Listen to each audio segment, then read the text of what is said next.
hola a todos nuestros asistentes de Café Filó en el día de hoy. Bienvenidos sean, estamos muy felices y contentos porque poco a poco estamos ya retornando a lo que es la presencialidad.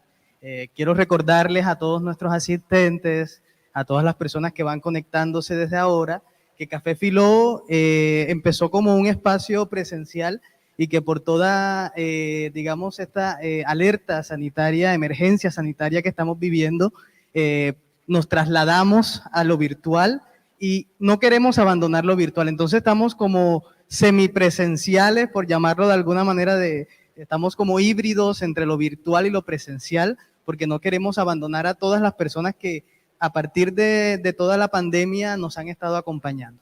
Entonces, bienvenidos sean todas las personas. Recuerden que somos Café Filó, aparecemos en todas las páginas de Facebook, Instagram y también YouTube, como Café Filó Barranquilla. Pueden buscarnos, encontrarnos, seguirnos, para que sepan cuáles son nuestros temas, todos nuestros contenidos están ahí. El día de hoy vamos a estar con un tema interesante, bastante interesante, aunque no muy conocido, y he aquí su importancia. Espero que a todos les guste. Ahorita vamos a ir conociendo un poquito quién va a ser el invitado, cuál es el tema, de qué trata exactamente, pero en principio me gustaría que todos ustedes, los que están conectando, que están llegando ahora, compartan la transmisión para que muchas más personas puedan llegar aquí a este espacio que hemos consolidado ya de manera virtual. Ya llevamos más de un año haciendo transmisiones, entonces es sumamente importante para nosotros eso, que hay muchas personas que se han mantenido ahí. Para quienes no conocen qué es Café Filó es un espacio que ha nacido con la intención, el propósito de que hablemos de filosofía, pero que también hablemos de la actualidad, pero no solamente un espacio reservado exclusivamente a la filosofía, no, sino crear un diálogo con otras disciplinas, y hoy es el caso que vamos a verlo. Entonces, sin más preámbulos, el tema que hoy tenemos para ustedes, que hemos preparado para ustedes y junto también el invitado, tiene por nombre Pensar las masculinidades, un enfoque filosófico. Yo creo que desde el inicio de hablar pensar, el pensar evoca ya de un ejercicio filosófico. Entonces, espero que todos estén ahí conectaditos con nosotros. Vuelvo y digo, quiero seguir insistiendo. Compartan para que esto llegue a muchas más personas y puedan también conocer todos nuestros contenidos. Para retomar, estoy un poco disperso, para retomar, Café Filó empezó como un espacio presencial en la Alianza Francesa de Barranquilla. Nos reuníamos acá todos los últimos jueves de cada mes a partir de las 6:30 de la tarde. Por la cuestión de la pandemia tuvimos que trasladarnos justamente a la virtualidad, pero estamos haciendo ya, digamos, el tránsito a partir de este mes para que podamos volver poco a poco, lentamente, con todo lo que amerita el caso de las cuestiones de bioseguridad. Entonces, para las personas que son acá de Barranquilla, que son aledañas a Barranquilla, pues ya saben, a partir del mes de agosto vamos ya a comenzar, si no se precipita todo esto y todos nos portamos bien, nos seguimos portando bien, responsables, volvemos otra vez a la presencialidad sin abandonar la virtualidad para aquellos que no se encuentran en Barranquilla, que están en otros lugares de Colombia y quizás también del mundo y que nos ven, pues aquí vamos a estar. Entonces, ahora sí, vamos a darle paso a nuestro invitado de hoy. Él es Jair España, es filósofo, egresado de la Universidad del Atlántico. Ha trabajado este tema fuertemente, pero yo no quiero ser quien en realidad lo presente, ¿sí? Sino que él mismo presente y se presente el tema. Entonces, el tema que ha traído hoy, que ha querido traer, tiene por título Pensar las masculinidades, un enfoque filosófico. Jair se ha dedicado a trabajar las masculinidades desde los estudios de género y estudios culturales desde hace ya tiempo. Ha hecho varias publicaciones al respecto también. Su monografía, para titularse como filósofo, estuvo muy relacionada a estas cuestiones, a pesar de que trabajó la filosofía política. muchos de los influjos que recibió de esta área de la filosofía, por llamarlo así, han tenido también su recepción en estos estudios. Pero bueno, démosle la bienvenida a Yair. Hola Yair, ¿cómo vas? Hola, buenas noches. Gracias por la invitación a Café Filó. Estoy muy contento de estar compartiendo con ustedes esta noche algunas reflexiones, algunos pensamientos, e incluso haciendo parte de un colectivo que se llama Sentipensantes, debería decir algunos sentipensamientos sobre masculinidades. Ok, bueno, como digo, Yair es filósofo, es investigador, pero también está dedicado fuertemente tanto en la parte investigativa de lo que implican los estudios de género y también estudios culturales, pero también en la práctica misma. Entonces, bueno, Yair, quisiera que le contaras a nuestros invitados de hoy cuál es esa parte tuya, tanto lo social, lo académico, pero de tu boca, ¿sí? ¿A qué te dedicas? ¿Cuáles son tus investigaciones? Si estás realizando alguna investigación actual también, nos gustaría saber, que le cuentes un poquito a nuestros asistentes, a esas personas que van llegando, ahí se van conectando, quién es Yair España y a qué se dedica y por qué hablar de masculinidades, ¿sí? Vale, bueno, actualmente no estoy dedicado del todo al mundo filosófico, no soy un académico de la filosofía, no estoy vinculado a ninguna institución de educación como suelen hacer los filósofos. He estado normalmente más vinculado al mundo de lo social y en este momento trabajo como coordinador de un programa que se llama Hogar Sustituto, operado por la Fundación Sede Social para ICBF. Y desde ahí pues he tenido, desde esta plataforma que es Sede Social, una organización que tiene más de 20 años trabajando los temas de género, pues he tenido la oportunidad desde hace casi una década ya de ser miembro fundador e impulsador de este colectivo Sentipensantes, invitando a otros hombres pues a construir una masculinidad consciente, una masculinidad positiva, una masculinidad no hegemónica, no violenta. Hay muchas categorías, pero a eso me dedico. Emanuel, también como parte del equipo que lidera este colectivo Sentipensante, donde hemos tenido la oportunidad de trabajar en todo el departamento del Atlántico, en todos los municipios del Atlántico, en diferentes barrios de aquí del distrito de Barranquilla, en las cárceles El Bosque, en La Modelo, con hombres feminicidas u hombres judicializados por violencia contra la mujer. Entonces, a eso me dedico en este momento, explorando desde las masculinidades, por ejemplo, un tema fuerte es todo lo que tiene que ver con el cuidado. Entonces, desde este programa Hogar Sustituto, donde estoy trabajando ahorita, pues tengo también toda la posibilidad de explorar esta parte cuidadora, no de protección ni de proveedor, que es la que normalmente se le asigna a los hombres, sino más bien una parte de fortalecimiento de habilidades para la vida y fortalecimiento de proyecto de vida de niños, niñas y adolescentes. Yair ha mencionado una cuestión importante y es que siempre se asume que la filosofía es algo ahí, no sé, sempiterno allá en el mundo de las ideas, que solamente se dedica a las cuestiones teóricas, pero aquí tenemos la muestra de que la filosofía también puede ser práctica, ¿sí? Que esa excusa de siempre intentar creer que la filosofía se trata de hablar de cosas elevadas y que no aterriza y no hay una forma práctica de ella, pues no es del todo cierto.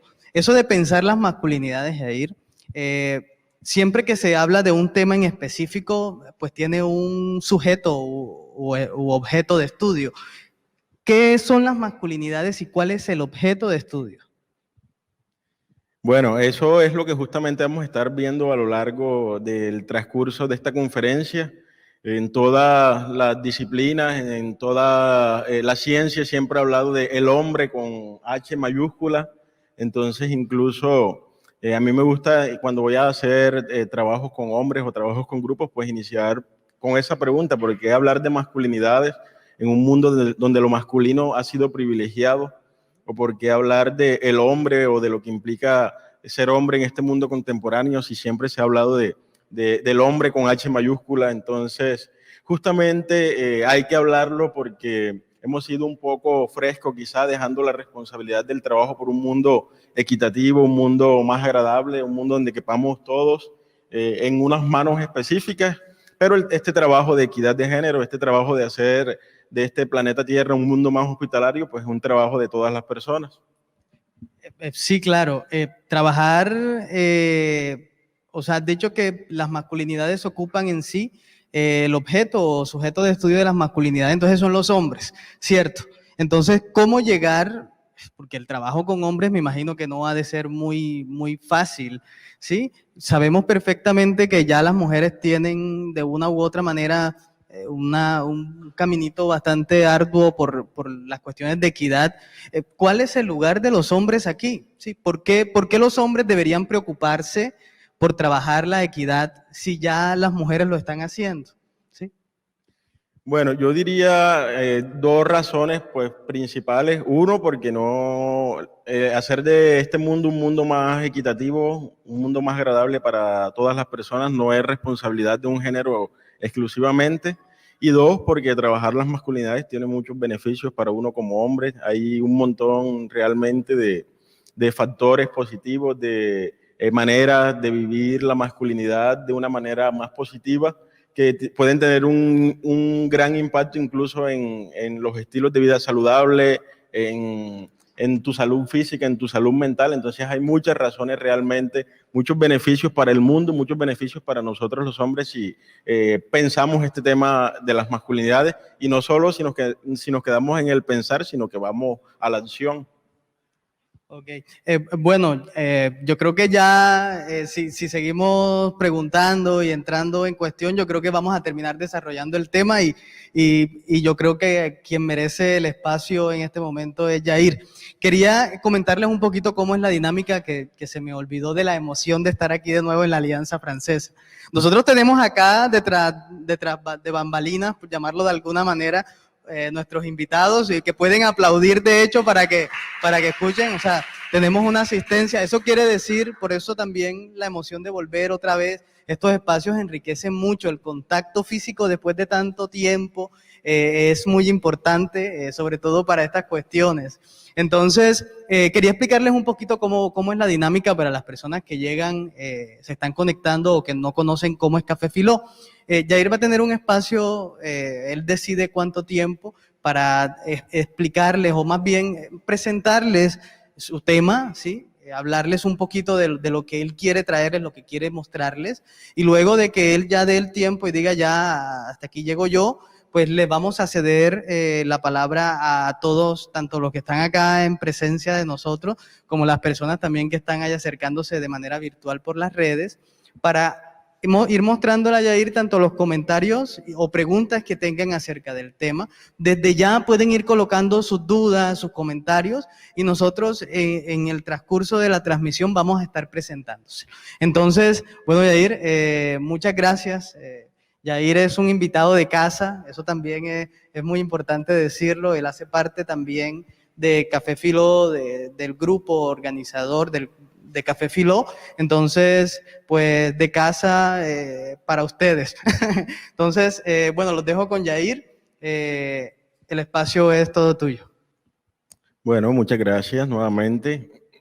Sí, pues yo muy contento de estar desde otro rol en este espacio donde normalmente estoy como responsable de algunos temas técnicos o responsable de presentar al invitado, pero hoy voy a estar pues como expositor de este tema, pensar las masculinidades, un enfoque filosófico. Voy a tratar de abordar 4 puntos. Estos 4 puntos los voy a abordar desde la perspectiva que yo les voy a presentar. No quiere decir que sea la única que hay, pero sí les voy a presentar una mirada desde las investigaciones que yo he podido adelantar. La primera tiene que ver El primer punto tiene que ver con dónde y por qué se inician los estudios de masculinidades, de dónde sale eso, quién se lo inventó. En este primer punto me gustaría hacer frente a a un mito que está bastante extendido socialmente, que yo incluso lo repetía bastante, y es que uno suele pensar que los estudios de masculinidades son como un apéndice de los estudios de género o un apéndice del feminismo directamente, pero en esta presentación desde un poco esta metodología que es la arqueología filosófica Foucaultiana, vamos a indagar realmente de dónde nacen estos estudios de masculinidades. Vamos a ver que sí tienen que ver con el feminismo, pero que va mucho más allá del feminismo. en un diplomado en el que estaba dando clases hace unos días, pues les decía a los estudiantes que yo calculo, pues haciendo así un análisis bruto, que el feminismo tiene alrededor de un 33,3% que ver con los estudios de masculinidades, pero que hay mucho más que decir, más allá de que necesitamos ser aliados de las mujeres. Sin duda, necesitamos construir un mundo más agradable para todas las personas, pero los estudios de masculinidades van más allá. En un segundo momento voy a utilizar la figura del panóptico, es una figura de la filosofía francesa.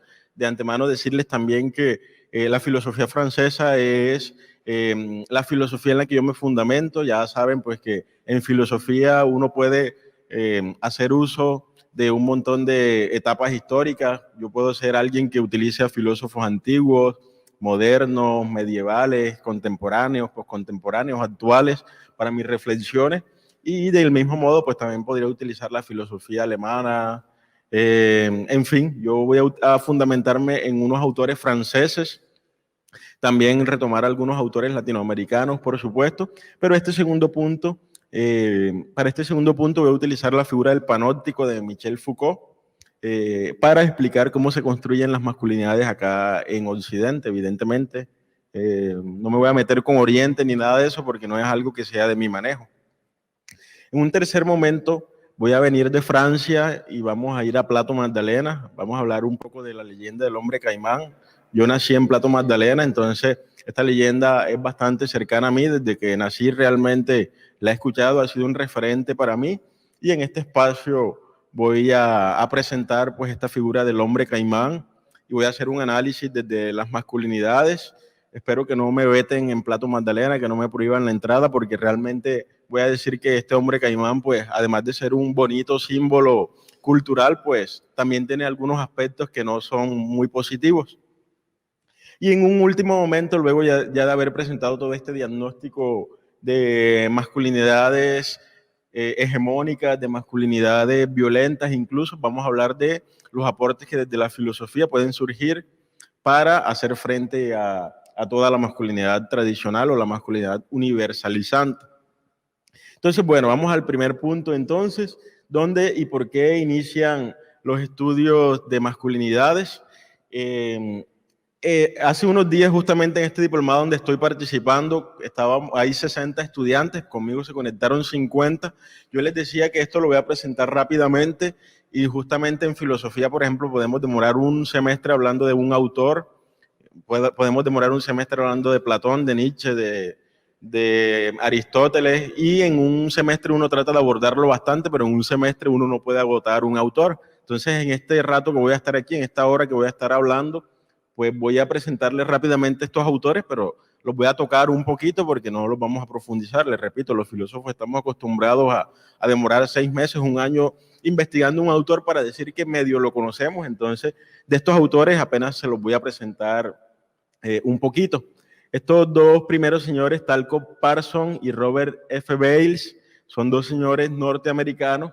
El primero es un sociólogo, el segundo es un psicólogo social, y ellos lo que inician por allá en 1956, publican un libro que se llama en español Familia, Socialización y Procesos de Interacción. Estos autores que les voy a presentar más bien es para que veamos realmente cuáles son esos primeros pasos sobre estudios de masculinidades. Estos señores entonces comienzan a analizar qué pasa con un hijo que es criado en una familia nuclear, qué pasa cuando un hijo es criado en una familia de padres separados, qué pasa cuando hay familia extensa apoyando la crianza de ese hijo. Entonces, estos dos señores en 1956, pues ya comienzan a dar unos pininos en eso que tiene que ver con los estudios de masculinidades, comienzan a cuestionar el rol del hombre en la familia, de alguna manera pidiendo un papá presente. No necesariamente eran unos revolucionarios en masculinidades, posiblemente incluso si ustedes investigan se dan cuenta que algunos de ellos eran tradicionalistas, querían una familia nuclear, una familia de mamá, papá e hijo, pero les repito, comienzan a dar pininos en esto de qué implica el rol de un padre en la familia. Este señor que sigue en un tercer momento, Per-Olof Tyler, es noruego. Me disculpan si no se pronuncia así, pero no conozco ni una palabra de noruego. y él inicia con unas investigaciones donde analizan las familias de marineros, qué pasa cuando el papá se va 6 meses o un año a trabajar en un barco, qué pasa con ese hijo, cómo socializa, cómo desarrolla o cómo ejerce esos roles de masculinidad o qué ausencias quizá hay a nivel familiar cuando hay un papá que es marinero. Entonces, él hace un trabajo bastante fuerte con estos hijos de marineros, es decir, hijos de padres ausentes. Este señor Erin Gronseth es un señor noruego también, catalogado como ¿cómo podría decir? Un extremista quizá, porque es de los primeros que se atreve a poner el tema de sexualidad en la mesa, el tema, sí, es el primero que comienza a analizar a nivel de Europa, incluso podríamos decir, analizar lo que implica la masculinidad, lo que implica la familia y lo que implica la sexualidad en cuanto al ejercicio de estos diferentes roles. Los dos personajes que siguen después son mamá e hijo, Harriet Holter y Øystein Gullbrand Holter, son noruegos también. Y, por ejemplo, la señora evidentemente hereda un montón de aspectos académicos en su hijo que hacen que él sea reconocido como el primer profesor de estudios de masculinidades en una universidad pública en Noruega. Ella realmente hace un montón de investigaciones interesantes, es una economista dedicada al mundo social y al mundo de analizar lo que implica el papel del papá, el papel de la mamá en una familia. Sobre estos últimos 4 autores no me voy a detener. Michael Kimmel, por ejemplo, ustedes pueden buscar videos en YouTube del año pasado, van a encontrar títulos como Why Are Falling the Men, ¿por qué están fallando los hombres en la actualidad? Hace unos análisis muy interesantes de, por ejemplo, las calificaciones que están teniendo los varones hoy en día en las escuelas, o análisis un poco más amplios sí, por ejemplo, las mujeres ahorita ya están insertadas en el mundo laboral, en el mundo académico, sin las limitaciones que tenían unos años antes. Entonces este señor comienza a hacer estos análisis de por qué están fallando los hombres, que nunca hemos sido realmente tan juiciosos. Las mujeres siempre han sido bastante dedicadas, bastante juiciosas. Entonces, para ellas, evidentemente, el hecho de tener acceso al mundo laboral, al mundo académico, pues, nos están dejando botados y las evidencias lo dicen. Raewyn Connell es una autora trans, bastante conocida aquí en Latinoamérica, específicamente por sus estudios respecto a... Ella, por ejemplo, es una autora que hereda toda la conceptualización de Gramsci, y ella habla de masculinidades no hegemónicas. Entonces es una de las fuertes en cuanto a estudios de masculinidades aquí en Latinoamérica. Y Freud y Weininger, en ellos no me voy a detener, pero sí puedo decir, no voy a mencionar nada, solo que sin ellos dos hoy en día no podríamos estar hablando de sexualidad y mucho menos de masculinidades como hablamos hoy en día. Todos los autores que vemos a la derecha son autores latinoamericanos, autores y autoras latinoamericanas. Hoy les confieso, quien debería estar hablando aquí en Café Filó es Hernando Muñoz, era el invitado que teníamos, pero bueno, por algunas razones ajenas a algunas voluntades, pues estoy yo hablándoles de masculinidades. Todos esos autores de la derecha son latinoamericanos.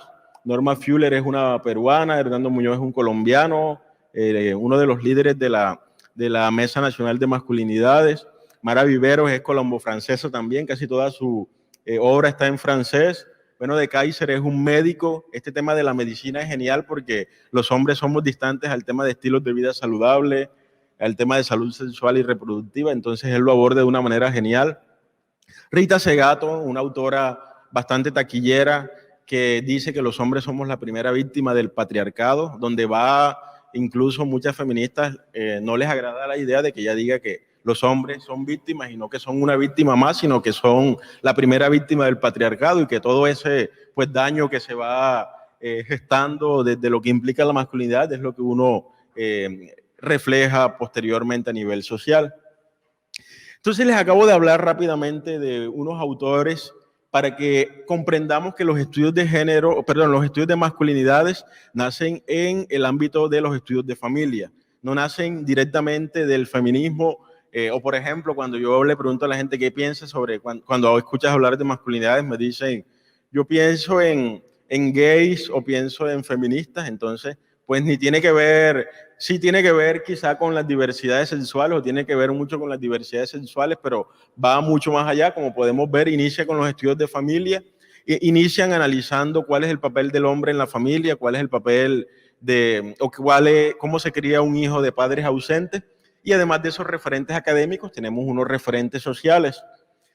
Acá a la izquierda tenemos Movimiento por las Libertades de las Mujeres, y ahí menciono la segunda ola del feminismo. Recordemos que desde 1914 hasta 1945 el mundo y principalmente Europa estuvo en guerra, es decir, los hombres estaban ausentes de las casas, los hombres estaban por allá matando gente en otros países, y entonces las mujeres comienzan a tener un poco de autonomía a nivel social, comienzan a insertarse a nivel laboral, ahí inician algunos estudios, por ejemplo, los estudios de trabajo social, de enfermería, inician en este momento, quizás socialmente asignados a mujeres, pero a lo que quiero que lleguemos es a que esta segunda ola del feminismo no sale de la nada. Durante unas 3 décadas las mujeres estaban acostumbradas ya a ejercer la autonomía. Por supuesto, no estoy diciendo que fue una época fácil porque las guerras implican mucho daño para las mujeres, ellas son las que más llevan del bulto cuando hay una guerra. Ya sabemos un montón de detalles en los que no me voy a detener, desde las violaciones masivas hasta otro montón de aspectos, pero sí quiero que lleguemos al punto o a la comprensión de que todo este contexto de posguerra influenció en esta segunda ola del feminismo. En el 49, Simone de Beauvoir publica Le Deuxième Sexe, el segundo sexo, que también es como donde el feminismo toma una gran bocanada de aire y comienza entonces a poner en el centro, en el epicentro de la discusión, lo que implica la feminidad y la forma en que se había construido a partir de imposiciones sociales. Entonces, este es uno de los referentes sociales de las masculinidades también, porque cuando los hombres llegan de la guerra, evidentemente las mujeres no dicen como que, bueno, amor, ya llevabas 5, 6, 10 años allá matando gente y ahora volviste y me quieres decir que yo me devuelva para la casa. No, señor. Entonces, esto también implica un cuestionamiento para los hombres. Implica que muchas mujeres se enfrenten a sus parejas y le digan, yo no me quiero devolver para la casa, yo quiero estudiar o yo quiero seguir ejerciendo laboralmente. Y a la derecha vemos el movimiento por las libertades sexuales en el 69. Entre paréntesis, tengo que decir también que debemos recordar el mayo del 68 y todo lo que impulsó en cuanto a libertad. En esta época incluso también movimientos como el hipismo, en los cuales no me puedo detener por cuestiones de tiempo, pero sí quiero que recordemos Stonewall y todo lo que implica a nivel social.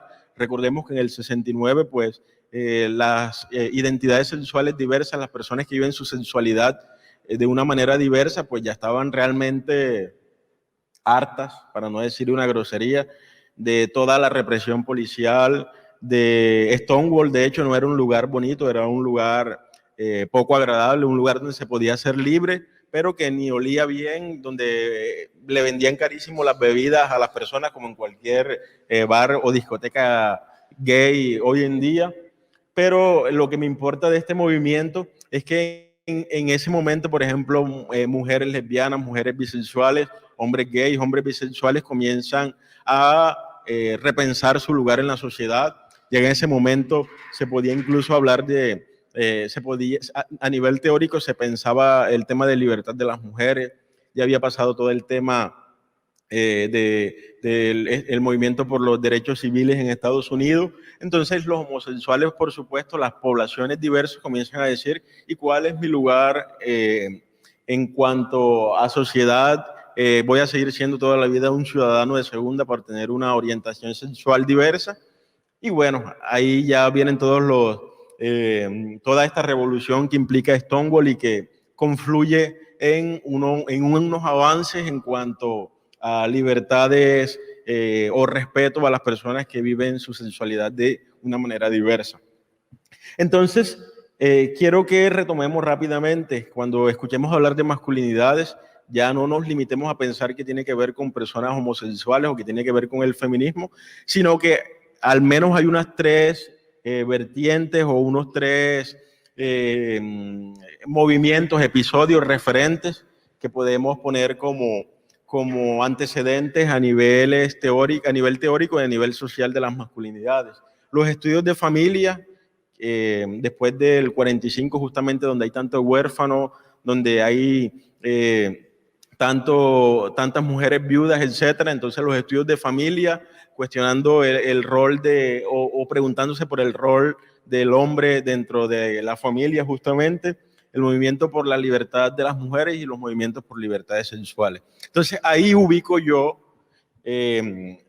o estos son los referentes que yo ubico como antecedentes para comenzar a pensar las masculinidades. Repito, no es todo lo que hay que decir sobre masculinidades. Puede que alguien me diga, Yair, yo identifico 2, 3 referentes más.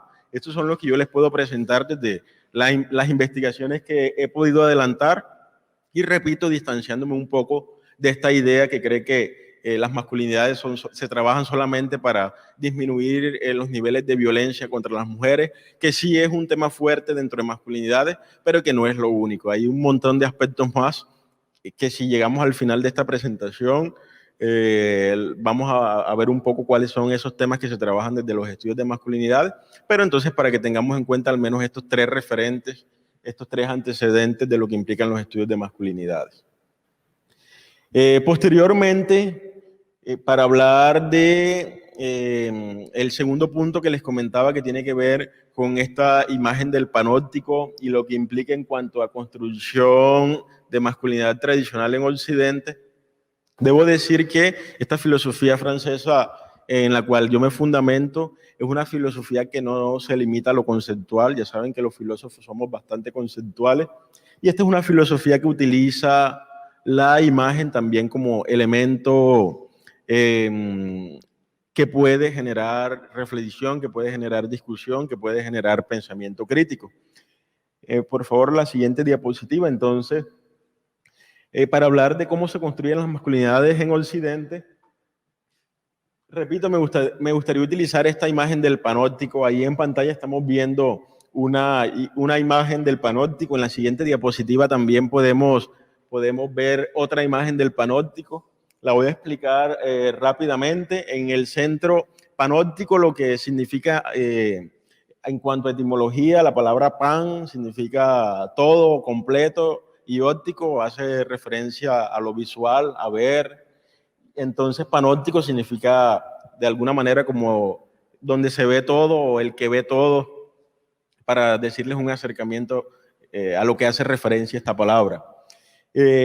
Los panópticos socialmente estaban pensados para que fueran cárceles, para que fueran hospitales, para que fueran colegios, clínicas, cualquier espacio que requiriera el ejercicio de vigilancia. Podemos ver que en el centro del panóptico hay una torre. Es una torre que permite mirar hacia afuera, pero que imposibilita que se vea de afuera hacia adentro. Como pueden ver, también hay un montón de celdas y hay varios pisos. Entonces el panóptico justamente lo que hace es posibilitar la vigilancia. Incluso debo decir, más que posibilitar la vigilancia, lo que hace el panóptico es posibilitar el hecho de que uno se sienta vigilado.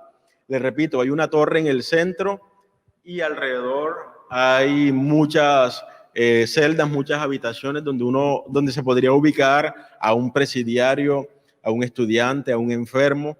Y entonces el médico, el profesor o el carcelero que está en el medio podría tener la posibilidad de ver todo lo que pasa alrededor. Y les repito, el panóptico no se limita a vigilar, sino a instaurar el dispositivo de sentirse vigilado. Es decir, la persona que está en el centro se podría ausentar en cualquier momento y tú seguirías con la sensación de que te están vigilando. Es decir, tú no te arriesgas a cometer un acto fuera de la norma porque en cualquier momento te podrían estar viendo. Tú no tienes la seguridad de que te están viendo, pero mejor es prevenir. Ahí tenemos un ejemplo de expenitenciaría La Cúpula en Holanda, de un panóptico que era usado como prisión, pero repito, también se podía usar como cualquier dispositivo social que requiriera el ejercicio de la vigilancia. ¿Me colaboras, por favor, con la siguiente diapositiva?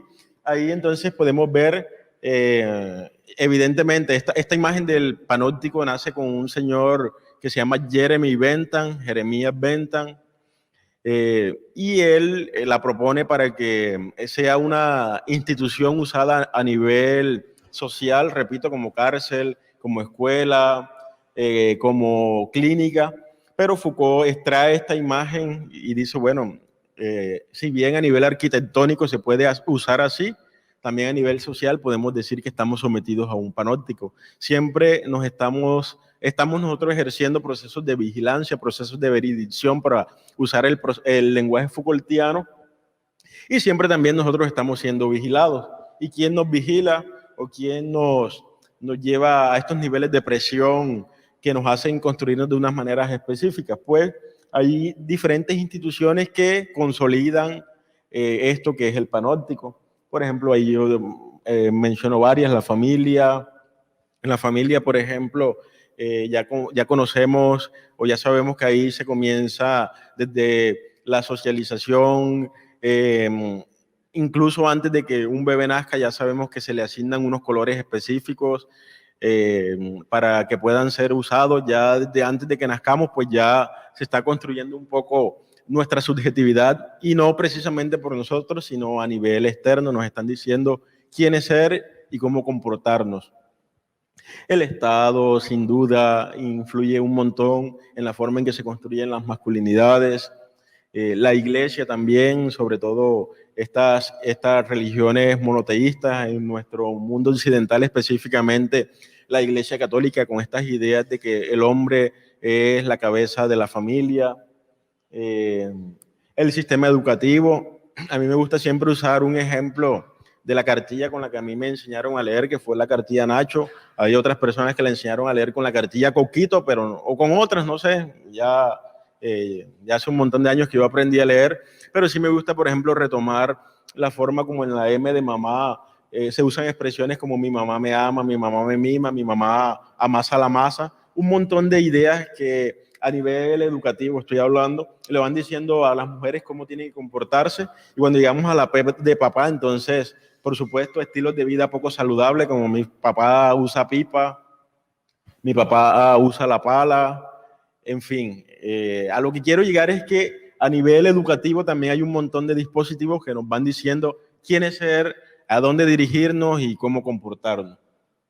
Los medios de comunicación es algo en lo que no me voy a detener, pero ya ustedes saben cómo se objetiviza a las mujeres, y más allá de la objetivación, cómo se vende imaginarios, cómo se venden ideales de comportamiento, de formas de comportamiento de hombres y de mujeres.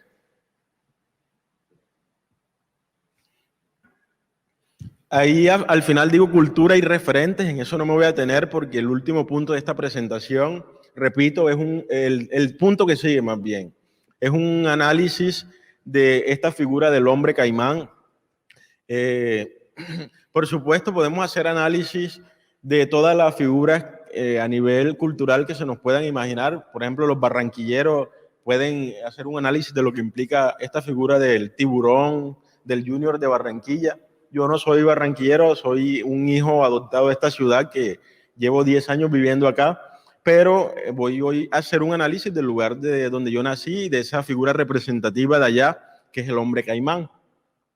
Entonces, bueno, antes de llegar a ese punto, entonces quiero que pensemos que todas estas instituciones sociales van a consolidar lo que es el panóptico y van a decir qué es un hombre, cómo se debe comportar un hombre, cómo caminar, cómo expresar o cómo frustrar sus emociones, más bien. En fin, nos venden la idea de un superhombre, y qué pasa cuando no se cumple esa expectativa del superhombre.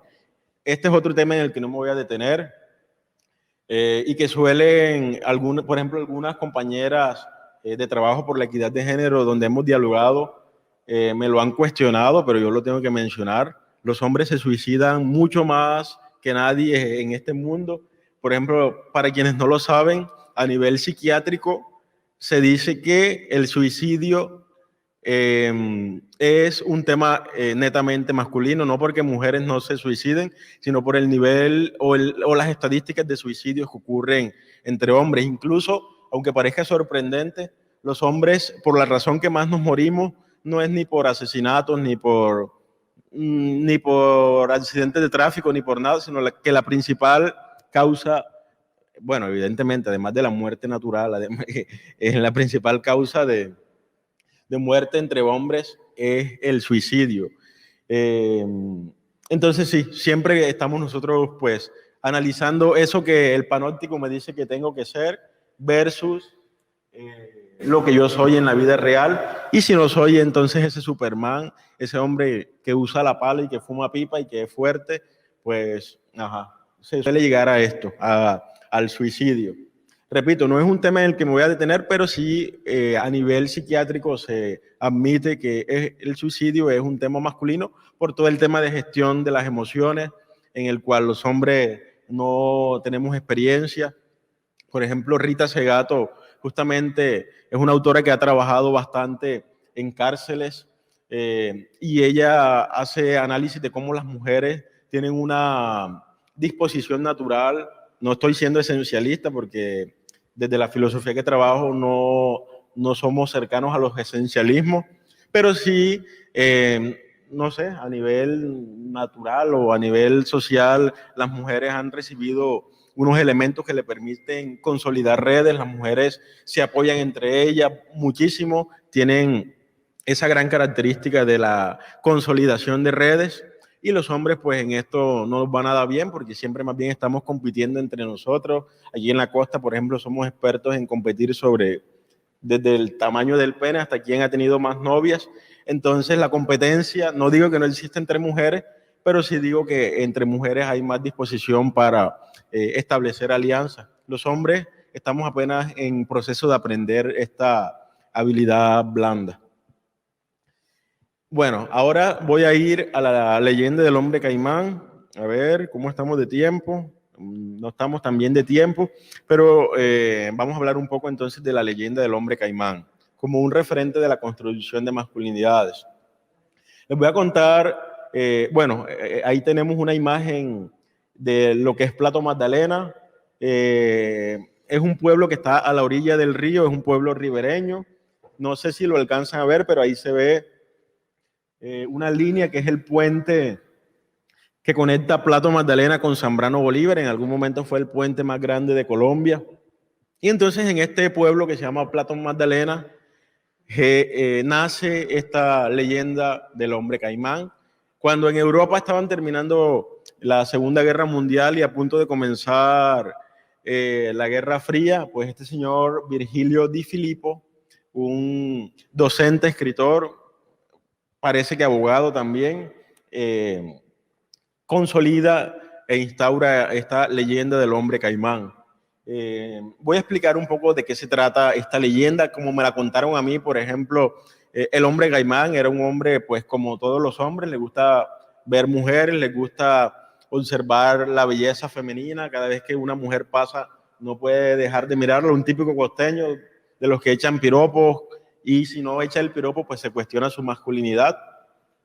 Se dice que era comerciante, que tenía un diente de oro. Entonces este diente de oro no era un buen factor al momento de ir a espiar mujeres desnudas al río.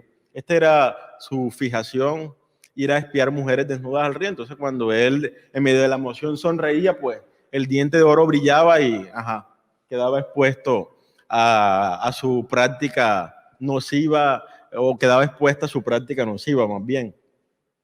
Entonces, este hombre que quería seguir espiando a las mujeres mientras se bañaban, escucha de un brujo allá en La Guajira, y este brujo guajiro tenía la facultad de ayudar a las personas a convertirse en animales. Él, evidentemente, siendo un ribereño, de pronto si hubiera sido un pastuso o una persona, no sé, que hubiera nacido en otro lugar, habría pensado en convertirse en un tigre, en un león, en un gato, quién sabe, pero siendo un hombre que nació a la orilla del río, se le ocurre la idea de que para espiar a las mujeres y no ser descubierto, podría convertirse en un caimán. Entonces, le repito, escucha hablar de un brujo que tiene esta habilidad de convertir a las personas en animales, y este señor Saúl Montenegro es el nombre que se le adjudica a esta figura de la leyenda del hombre caimán. Saúl Montenegro se dirige a La Guajira, va donde el brujo y le dice: señor, yo quiero que usted me convierta en caimán.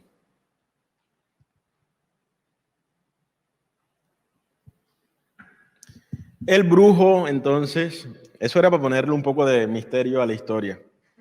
El brujo entonces le dice: listo, Saúl, yo te voy a dar 2 botellitas, 2 frasquitos. Uno contiene una pócima para que te conviertas en caimán y otro contiene una pócima para que te conviertas en hombre. Bueno, tú cuando quieras ir a ejercer tu práctica favorita, que es espiar mujeres desnudas, te vas a echar unas goticas de esta e inmediatamente te vas a convertir en un caimán. Y cuando quieras convertirte en hombre, te echas unas goticas de esta otra y te vas a convertir en hombre. Al parecer eran las rojas, eran las que lo convertían en caimán, y las blancas las que lo convertían en hombre. Entonces él va y busca a su mejor amigo, un plateño también, me imagino, un costeño, y le dice: hey, mi llave, necesito que me colabores, que me hagas el 2 ahí para convertirme en caimán, y luego necesito que me hagas el favor para que me eches las goticas para convertirme en hombre nuevamente. El amigo, por supuesto, como buen llavecita costeño, le dice: bueno, vamos para esa. Entonces van para la orilla del río. Este amigo le aplica las goticas rojas para que se convierta en caimán, y se imaginarán la sorpresa del amigo. Pues los caimanes dan mucho miedo. Apenas él vio esa tremenda bestia, se le cayeron las goticas blancas en una piedra y se perdió el frasquito. Se perdió el contenido que estaba en el frasquito. Entonces la idea de Saúl Montenegro no terminó tan bien como él esperaba. Afortunadamente, bueno, no afortunadamente, por cosas de la vida, cayeron unas chispitas en la piedra y le cayeron en la cara a él después de caer en la piedra. Entonces le quedó la cara de hombre y el cuerpo de caimán. Entonces ahí nace esta leyenda del hombre caimán, que yo ahí digo que es una leyenda, pero que también es una tragedia, porque no termina nada bien para nadie. No termina nada bien para este señor, pues que, como recordarán en la canción, no se las voy a cantar porque no tengo habilidades para el canto, pero la canción dice: se va el caimán, se va el caimán, se va para Barranquilla. Y bueno, hay ese es como el estribillo, el coro. Y lo que se dice entonces es que este hombre caimán, pues bueno, él pensaba convertirse en caimán y luego convertirse en hombre. Esto es una tragedia que lo deja convertido en hombre caimán para toda la vida. Se imaginarán este hombre con la desesperación, este hombre caimán con la desesperación, comienza a incomodar o a pedirle a su mamá, más bien, a su madre biológica, que se devuelva para La Guajira a buscar el brujo que lo había convertido en caimán. Pero bueno, el brujo se murió y a él le tocó resignarse a ser un caimán con cabeza de hombre, o un hombre con cuerpo de caimán, como prefieren llamarlo. Ahí depende de si ustedes ven el vaso medio lleno o medio vacío. El punto es que se va el caimán, se va para Barranquilla, y justamente en este aspecto trágico, él le dice: bueno, mami, vaya y búsqueme al brujo allá en La Guajira. La mamá, por supuesto, como toda mamá negada, deja de vivir su vida, deja de vivir lo que implica su feminidad. Ese sería otro análisis interesante a partir de la leyenda del hombre caimán, cómo las mujeres están siempre posponiendo lo que implica vivir para satisfacer al otro, para satisfacer al esposo, a los hijos, a otras personas. Entonces, bueno, se muere el brujo. Se supone que habían otros indígenas, además, que también tenían la habilidad de volver a hacer esa pócima, pero tan de mala Saúl Montenegro que no encuentra quien lo pueda volver a convertir en hombre. Entonces se queda toda la vida con el cuerpo de caimán y la cabeza de hombre. Entonces cuando el caimán se va para Barranquilla es porque ya se muere la mamá de él también, y el man ahí resignado, bueno, medio man, medio caimán, resignado, se deja llevar y termina aquí en Bocas de Ceniza, donde se junta el río con el mar, aquí a un par de kilómetros de donde nosotros estamos. Y esta es la leyenda del hombre caimán. Esta es la leyenda que nos cuentan, bueno, con la que a mí me criaron como referente de la construcción de la masculinidad en Plato Magdalena. Y a mí, pues me decían, no, era un hombre que le gustaba mirar a las mujeres en el río. Pues bueno, para uno crece viendo a este hombre caimán como un referente incluso. En Plato hay un señor que es historiador, hasta donde, si no me equivoco, que lleva, como 50 años o más encarnando a este hombre caimán, Edgar Romano se llama el señor, y él todos los años se viste de caimán y entonces se mete por allá en el río. Se imaginarán, pues, ahí como todo el performance alrededor de esta historia. El señor se mete allá como en unos matorrales y sale. Él lleva 50 años más o menos encarnando esta figura del hombre caimán. Dicen que es historiador, no estoy seguro, pero el punto es que entonces él es un animador de este festival del hombre caimán.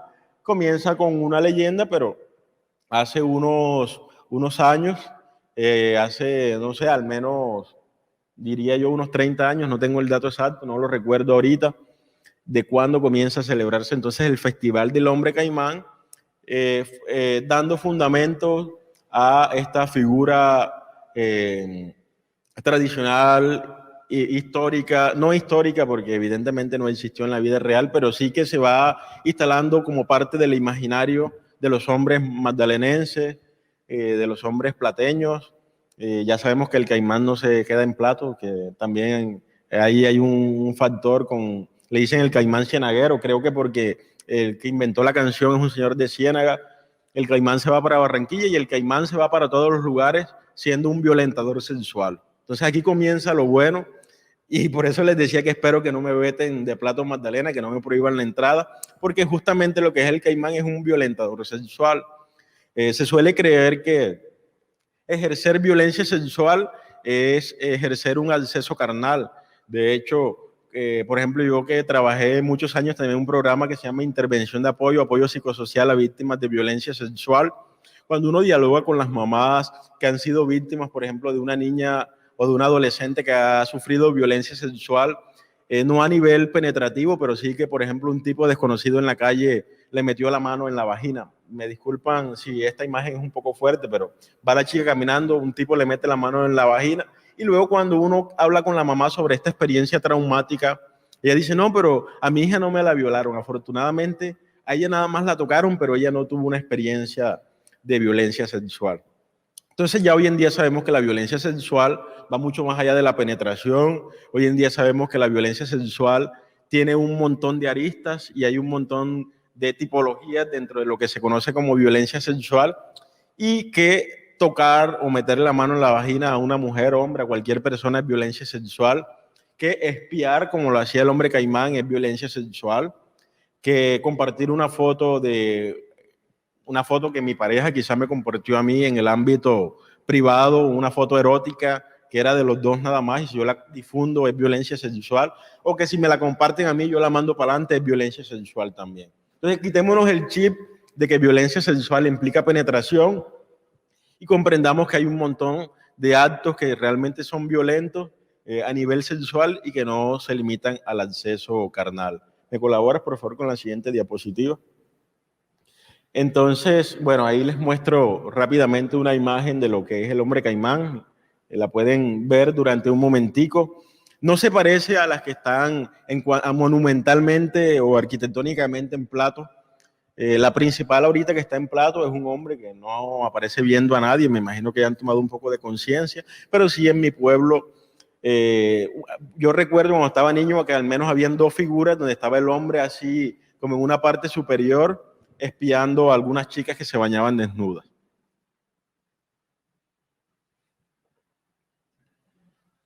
Bueno, entonces, ¿qué implica el hombre caimán? ¿Qué implica esta leyenda del hombre caimán? Rápidamente, tengo que decir que en términos de salud mental, ¿o qué sería este hombre caimán? Bueno, hay un montón, por ejemplo, la señora Nasli Mulford de pronto nos está viendo. Con ella hemos estado discutiendo últimamente. Ella es trabajadora social, pero es una poetisa también. Y ella, por ejemplo, ha hecho unos análisis del personaje de Barba Azul, que también es un depredador sexual. Me ha hecho reflexionar a mí sobre, por ejemplo, la Bella Durmiente, como así que una mujer que se queda dormida y después cualquiera viene y la besa porque se supone que está destinada a que un hombre la despierte. En fin, a nivel de literatura, a nivel de referentes culturales, podemos encontrar un montón de especímenes como este. Le repito, por ejemplo, ustedes pueden hacer un análisis de lo que implica el tiburón aquí en el Junior de Barranquilla y seguro van a encontrar un montón de cosas muy interesantes. Pero sí me gustaría decir que en términos de salud mental, por ejemplo, sin duda, hoy podríamos decir que el hombre caimán es un voyeur, o como se dice acá en la costa, un voyeur, una persona que disfruta espiando sensualmente a otras personas sin su consentimiento.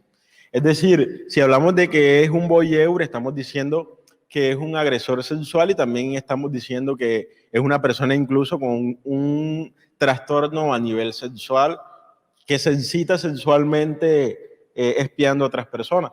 Por supuesto, para hablar de la categoría de trastorno, tendrían que pasar algunas cosas, como por ejemplo, desde el DSM-5 se dice al menos que sea algo que le genere malestar a él y que haya transcurrido en su vida o que haya sido una práctica constante al menos durante 6 meses en adelante.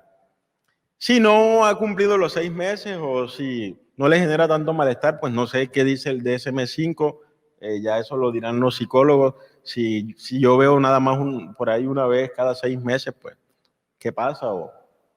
O si lo he hecho durante 3 meses y de ahí en adelante no. Pero sí, en términos de salud mental, yo podría decir que es un agresor que se podría catalogar dentro de esta categoría de voyeur, de una persona que espía sensualmente, de voyeur. En términos de derecho, sin duda, hoy en día, ojo, hay muchas personas que me podrían decir que yo estoy haciendo un análisis en el año 2021 de una figura de antaño, y bueno, no me molesta que lo digan, así es. Puede que en 1945 no le vieran tanto problema a un hombre que asalta o espía sensualmente a las mujeres, y si es un análisis contemporáneo, de acuerdo a nuestro Código Penal hoy en día, hablamos de penalidad, hablamos de crimen cuando hablamos de espiar sensualmente a una persona, pero en términos de género, como vemos al final, seguro se diría que no. Por ejemplo, esto es algo que yo he aprendido de las compañeras feministas, que cuando uno oye, no, por ejemplo, en Ciénaga violaron a una niña de 9 años, en fin, se recordarán esa historia de hace 2 años que era horrible, y uno piensa de una vez, ese man era un mal, completen la palabra, y era un loco seguro, eso es lo que la gente piensa. Pero las feministas de manera muy acertada lo que van a decir es, no era un loco, no tiene un trastorno, es sencillamente un hombre ejerciendo el poder, un hombre ejerciendo el poder como lo sabe hacer. Entonces, bueno, ahí les presento como esas 3 miradas de cómo desde la contemporaneidad, de cómo desde la filosofía, desde esta filosofía que yo trabajo, podríamos hacer un acercamiento a esta leyenda del hombre caimán. Repito, ahí presento yo a nivel de psicología, salud mental, a nivel de penalización, crimen y a nivel de género, a nivel social, cómo podríamos ver esta figura del hombre caimán. Bueno, ya vamos en el 75% de la presentación. Para ir cerrando, voy a hablar un poco de cuáles son entonces, si ya hemos hecho un diagnóstico de que los hombres nos criamos o nos concebimos o nos formamos socialmente a partir de una figura panóptica, si a nivel Caribe tenemos un montón de referentes dañados, no positivos, que nos dicen cómo tiene que ser un hombre. Entonces, ¿qué tiene la filosofía para decirnos, para hacer frente, como digo yo ahí, a este patriarcado universalizante, a este patriarcado que nos dice que la masculinidad tiene que ser de una única manera, de manera universal? Para hablar de esos aportes, entonces, voy a presentar 4 autores en los cuales, repito, no me voy a detener porque los filósofos somos expertos en hablar de un solo autor durante 6 meses o durante un año.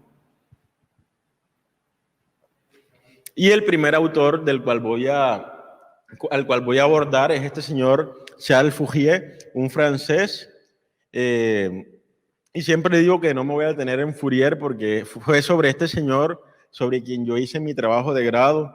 Entonces, pues, lo leí bastante, tengo un montón de cosas que decir, que podría decir sobre él más bien, pero para presentarlo rápidamente, solo voy a decir que es un señor que nació en el 72, es decir, nació unos añitos antes de la Revolución Francesa, es decir, la Revolución Francesa se lo cogió siendo un adolescente, entonces podemos imaginar todo lo que implica eso en la psique de una persona. Es un autor que va a cuestionar, por ejemplo, a nivel de educación, la forma en que se instruye a las personas. Él va a hablar de una categoría que es la categoría de sexo neutro. Entonces, por ejemplo, va a decir que los hombres y mujeres, ya ahorita yo les dije como decía la cartilla Nacho, que tienen que ser las mujeres, los hombres, mamá o papá, pero Fourier va a hablar de sexo neutro. Él va a decir, mira, a los pelados no me les digas cómo tiene que ser como hombre, cómo tiene que ser como mujer. Vamos a dejarlo en una categoría de neutralidad, y cuando hablamos de neutralidad no pensemos en Fajardo, ni en tibieza, ni en nada por el estilo, sino que pensemos en que era una neutralidad productiva, una neutralidad que implica que si al niño o niña tú no le dices cuál es el camino al cual dirigirse, va a ser una subjetividad que se va a crear de manera libre. Entonces, este señor Fourier, no me voy a detener en él, pero tiene toda una teoría de las 12 pasiones, una teoría de la tradición apasionada fundamentada en 12 pasiones, pasiones sensuales o del lujismo que tienen que ver con los 5 sentidos, tacto, vista, gusto, olfato, oído, pasiones a nivel de relaciones como es la amistad, la ambición, ¿qué más? La ambición, el familismo, y el amor romántico, eso se me escapaba. Entonces, por ejemplo, él dice que la amistad prima en la niñez, el amor romántico en la adolescencia, cuando están las hormonas volviéndonos loquitos por ahí. La ambición prima en la adultez y el familismo en la ancianitud, diría Fourier. Entonces, este señor, a partir de su teoría de las 12 pasiones, lo que hace es recuperar incluso todas esas pasiones que a nivel filosófico se había dicho que eran negativas, como los celos, la envidia, y él construye un sistema socialista, tengo que decirlo, en el cual mujeres, niños, negritudes, indígenas, todas las personas construyen su yo y se construyen socialmente a partir de las pasiones.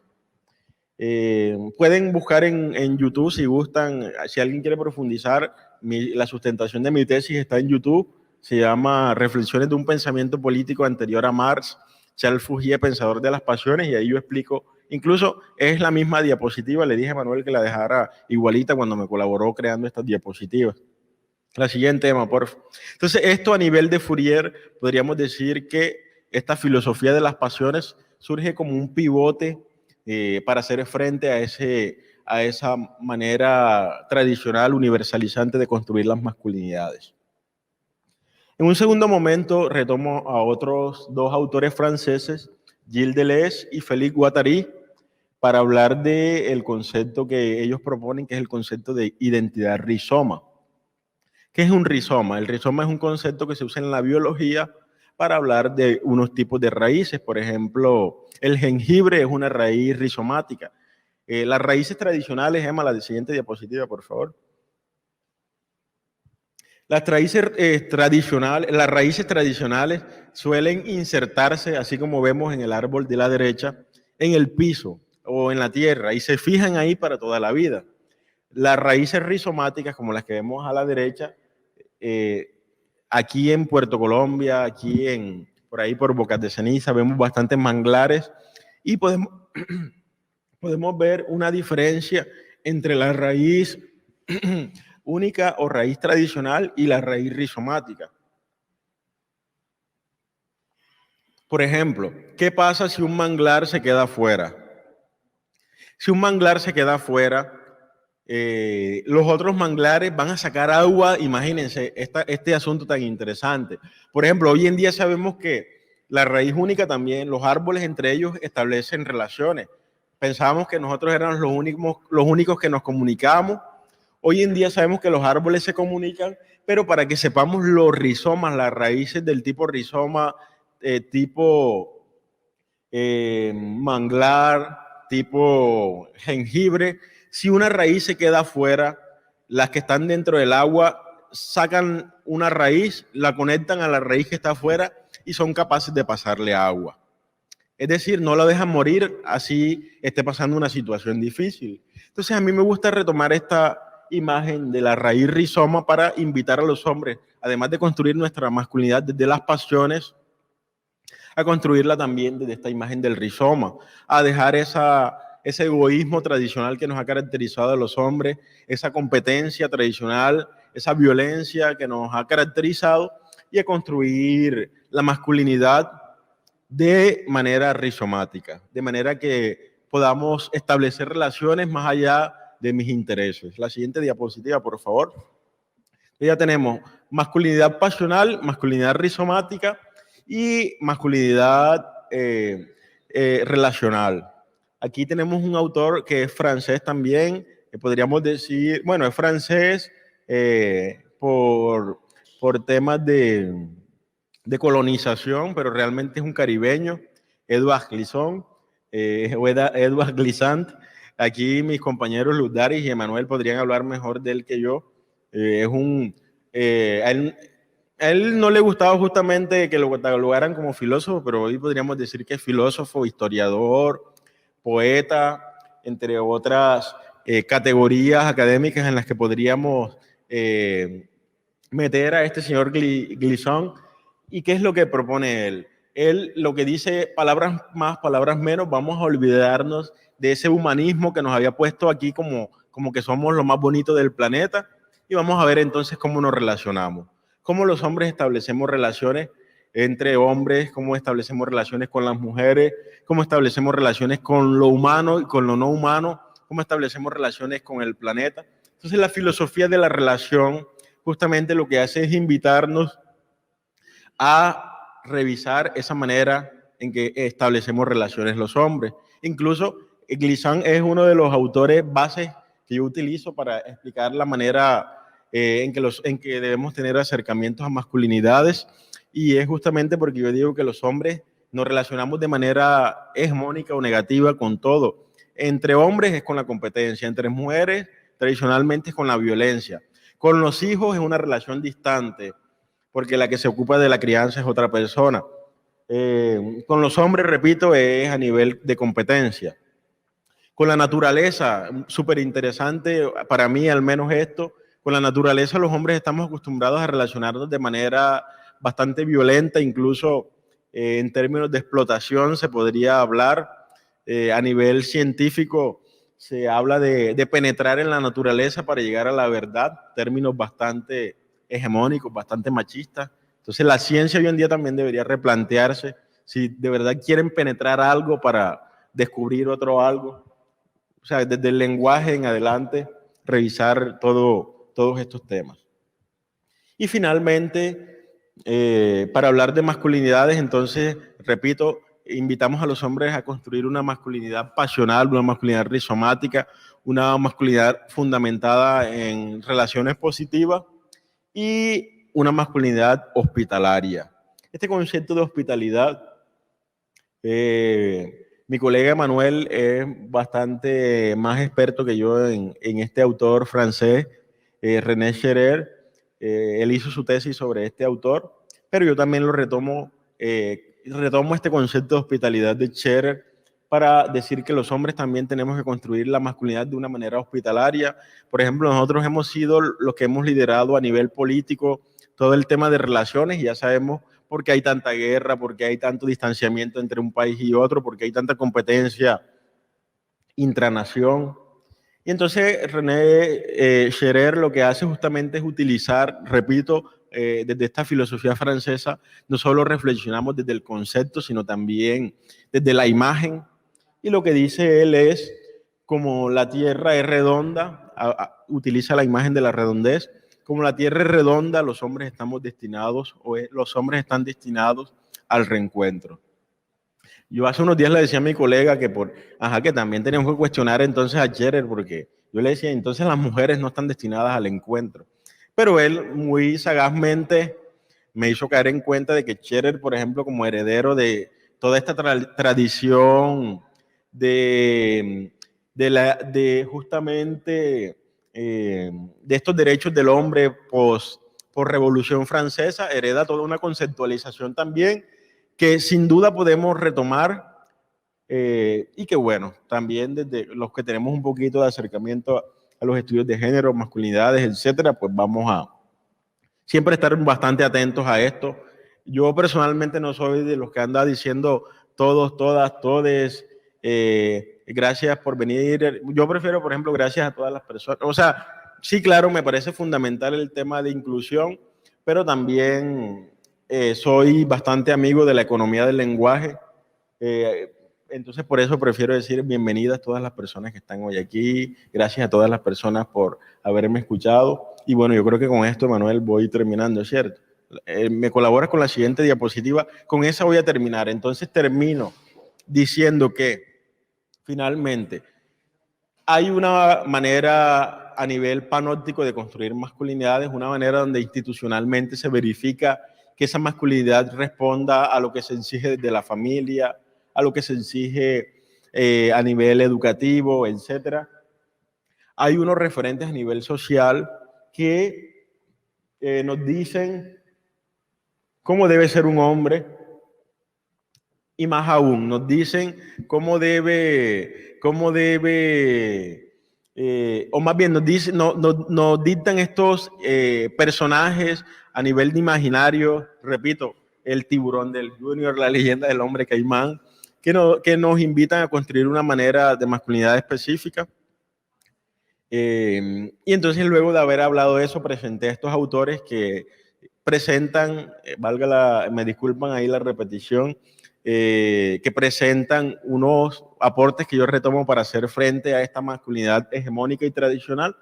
Y para cerrar, entonces yo les diría, porque esto es algo que me preguntan, como que bueno, entonces ya tú hablaste del panóptico, de filosofía, del hombre caimán, de un poco de gente extraña, de un poco de autores extraños ahí, de los estudios de familia, pero que se trabaja desde las masculinidades. Entonces, para cerrar, tengo que decir que estos son los temas que yo he identificado que se trabajan de masculinidades. Repito, no son los únicos, seguro habrá muchos más, pero al menos yo podría decir o debería decir que en los estudios de masculinidades o las personas que tenemos acercamiento a estos estudios de masculinidades tenemos que preguntarnos por la relación con el yo, por cómo se construyó mi propia masculinidad, cuándo fue la primera vez que yo me sentí hombre.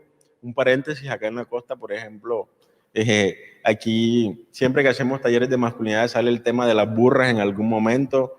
Entonces, muchos hombres, por ejemplo, nos han contado que la primera vez que se sintieron hombres tuvo que ver con esta presión de cuando el papá lo llevó al prostíbulo o de cuando los amigos lo llevaron a tener una experiencia zoofílica. ¿Qué otro tema se trabaja desde las masculinidades? La relación con lo femenino, ya no relacionarse de manera hegemónica y violenta. No digo de la relación con las mujeres, porque, por ejemplo, en cuanto a orientaciones sexuales diversas, también podríamos hablar.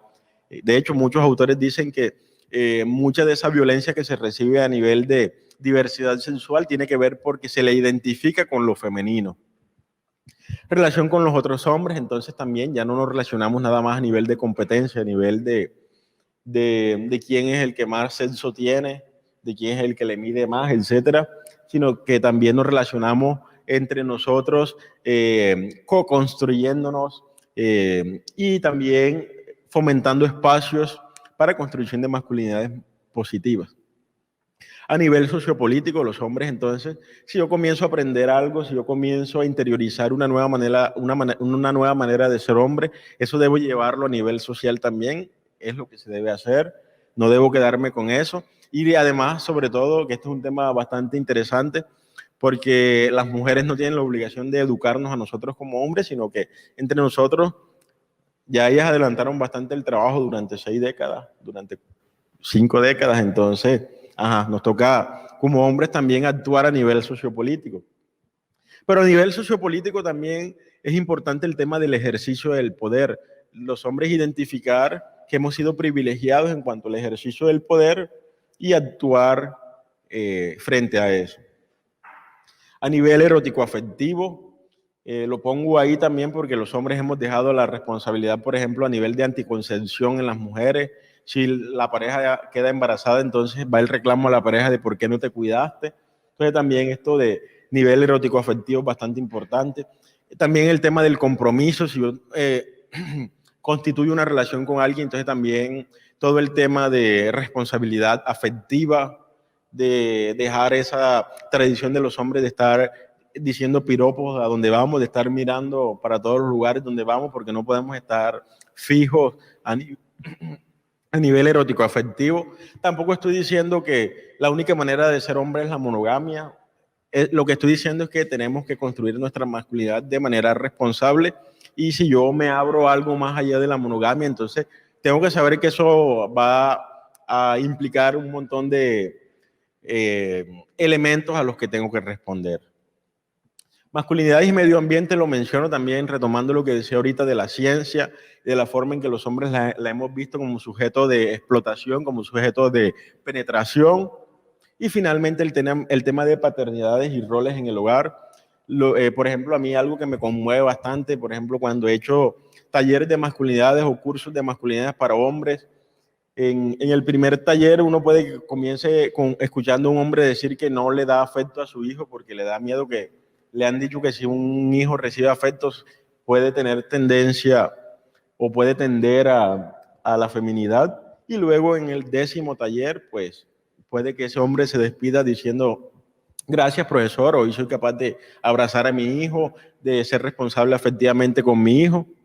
Entonces, este tema de paternidades y roles en el hogar es bastante importante. También el hecho de que los hombres nos quitemos la idea de que si yo hago algo en la casa, estoy ayudando. Esa palabra ayuda no tiene nada que ver o está out en este mundo contemporáneo, donde sabemos que no ayudamos, sino que somos responsables de unas actividades, porque yo también ensucio la casa, porque yo también ensucio los platos, porque yo también como, etc. Entonces, bueno, voy a ir dejando hasta ahí.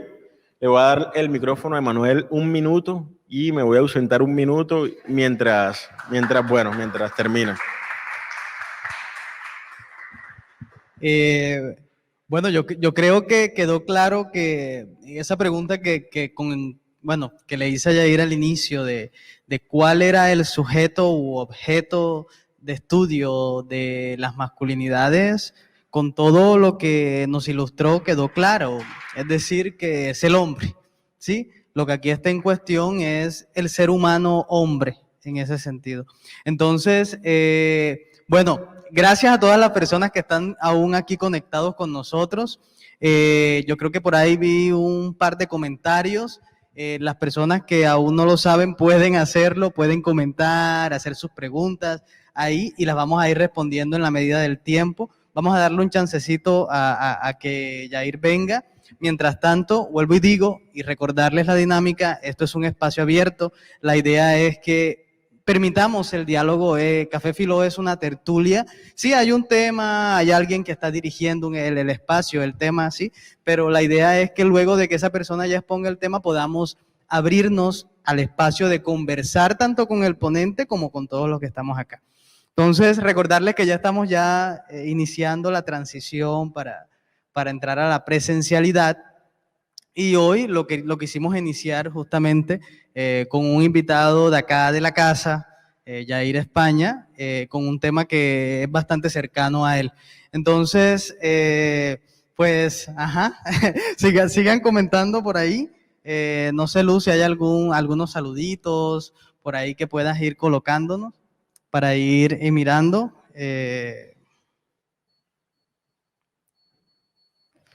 El tema de masculinidades, como pueden verlo, no es algo ajeno a nosotros, ¿sí? Lo importante aquí, que es lo que creo que es el aporte que hace Yair a nosotros, es el enfoque filosófico y mirar de qué manera podemos trabajar las masculinidades desde la filosofía. Entonces, ya por aquí llegó Yair. Vamos a darle un espacio por acá. No sé, que me digan ahí si estoy bien ubicado, si me salí del plano. Entonces, bueno, Yair comentaba que ya quedó claro que el sujeto u objeto en cuestión, pues aquí es el hombre, ¿no? Entonces, el hombre no con H mayúscula, y me gustaría así hacer como un tipo de por qué con H mayúscula, ¿cómo así? ¿Sí? Porque es que en la filosofía al inicio, ¿sí? Se creía que el hombre, la definición de hombre implicaba tanto a mujeres como a niños y niñas y adolescentes. Entonces, hablar de hombres, cada vez que uno mira en los textos de filosofía, sobre todo aquellos antiguos y modernos, cuando se refieren a hombre, creen referirse a ambos géneros. Entonces, yo creo que vamos a empezar con las personas virtuales, después vemos si acá nuestro querido público asistente tiene alguna pregunta o comentario respecto al tema. Ya les digo por acá, Alfonso García Correa. Hola Alfonso, gracias por estar aquí conectado con nosotros. Yair te pregunta, ¿qué otras narrativas históricas, culturales o literarias, eso fue en el momento que hablabas del hombre caimán, nos ayudarán a tener mayores perspectivas sobre el concepto de hombre? ¿Una solamente o...? Vamos con eso primero. Vale, entonces la pregunta es que si puedo mencionar un referente positivo.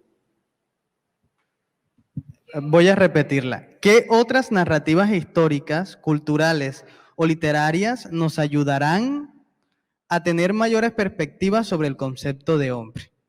Imagino que si conoces otro tipo de perspectiva. Pues la verdad, yo creo que a nivel de literatura, a nivel de producción en cultura, producción artística, o bueno, en literatura específicamente, también se proyecta mucho de lo que hay a nivel social, de lo que existe a nivel social. Entonces, más bien yo diría a Luz Dari, literata, y a los demás literatos que hoy nos están escuchando, que hay bastante trabajo por hacer. Si a mí me preguntas, yo no identifico muchos referentes positivos, sí, como otros referentes realmente positivos en cuanto a masculinidad. Seguro que sí hay un montón de papás afectuosos en la literatura, pero realmente más bien diría a la persona que hizo esta pregunta que los literatos, las personas que se dedican a la literatura tienen bastante trabajo por hacer, o reinventando estas leyendas que existen, o proponiendo otras que nos inviten a construir unas masculinidades de manera diferente. Ok, corrijo, Adolfo, dije Alfonso, discúlpame, Adolfo. Adolfo preguntaba justamente, y eso es algo que también mientras tú ibas conversando, se me ocurría, sí, porque hablaste bien que del hombre caimán es algo muy personal tuyo, algo de tu vivencia, y yo creo que todos, o sea, todos nosotros, cada uno tiene algún recurso, y es bueno el análisis que trae al lugar Yair, porque nos permite ahora ahondar a ver de qué manera en nuestra cultura y en lo que está permeado, interiorizado en nosotros, hay síntomas, ya por llamarlo de alguna manera, de machismo, ¿sí? de violencia frente no solamente contra la mujer, sino la violencia en sí misma. Entonces, pues sí, a mí también me hacía esa pregunta. Yo tampoco soy de Barranquilla, yo soy de un pueblo que está más o menos a 1 hora, que se llama Sabana Larga, y cada lugar del mundo tiene sus propias leyendas, sus propios mitos y sus propios recursos también literarios, y que ahí está permeado. Lo importante de las masculinidades que aquí yo visoro es eso, ¿no? Que es algo que está en la cultura, que a veces se hace interior. Entonces, ¿cómo hacer, como mi pregunta un poco más práctica, ¿sí? ¿Cómo hacer que un hombre pueda entender, un ser humano hombre, pueda hacer entender, cómo puede entender esta cuestión de que sí, o sea, de que está tan interiorizado que para nosotros es normal comportarnos como un hombre caimán, por ejemplo? ¿Cómo llevar en un proceso a un hombre hacia un espejo y que pueda ver que eso que se supone lo ve normal, no es tan positivo como se cree. Bueno, desde las teorías del cambio social y cambio de comportamiento, hay algunas estrategias, por ejemplo, para cualquier cosa que tú quieras hacer. Por ejemplo, si quieres retomar, o, por ejemplo, tomar una práctica de hacer deporte o cualquier estilo de vida saludable que quieras incorporar en tu rutina, pues yo eso no lo voy a llevar de manera presionada, no lo voy a llevar como una obligación, no lo voy a llevar como una imposición. Entonces yo más bien diría que invitar a los hombres a pensar en pros y contras de esos últimos puntos que yo presentaba, de qué implica la masculinidad si yo me sigo, para mí mismo, si yo me sigo relacionando de esa manera tan dañina como lo he hecho. Ahorita, por ejemplo, yo hablaba del suicidio. Otro tema que a mí me han debatido bastante y que he conocido personas que se paran firmes y me dicen que no están de acuerdo, tiene que ver con el hecho de que los hombres tengamos tendencia a morirnos del corazón antes de, y eso también yo lo relaciono bastante con el tema de la gestión de las emociones. Los hombres, por ejemplo, cuando estamos creciendo, escuchamos bastante con frecuencia la expresión de los hombres no lloran y las que lloran son las niñas. Entonces nosotros realmente no aprendemos a gestionar nuestras emociones. Yo creo, Emanuel, entonces, que si nosotros presentamos a los hombres quizá estos beneficios de vivir la masculinidad de una manera diferente, podrían animarse más que estar ahí como pendiente. A mí me gusta decir que yo no soy de las personas que traza una línea y dice desde aquí para acá estamos los hombres conscientes y de ahí para allá están los hombres machistas, no, porque como todo en la vida, uno puede tener avance, retroceso, puede que para ti haya algún tema que sea de mucha sensibilidad o que sea muy cercano y que para mí no tanto. Entonces siempre creo que todos estamos en constante proceso de construcción de una masculinidad consciente, de una masculinidad positiva, de una masculinidad no violenta, de una masculinidad cómplice en el buen sentido. Entonces, pues yo podría decir eso, como que invitarlos quizá a ver que a nivel personal, a nivel de relación de pareja, a nivel de relación con los hijos, hay un montón de beneficios.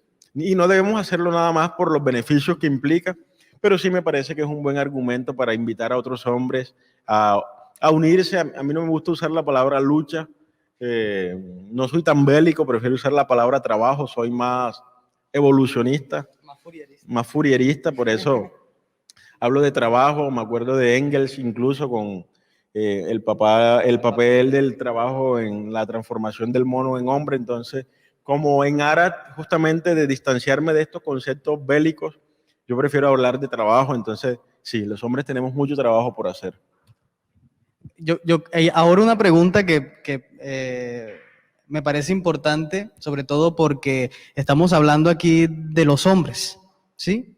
Y sí me gustaría, yo sé que es bastante comprometedora, pero me gustaría saber cuál es tu opinión al respecto. Opinión, ¿sí?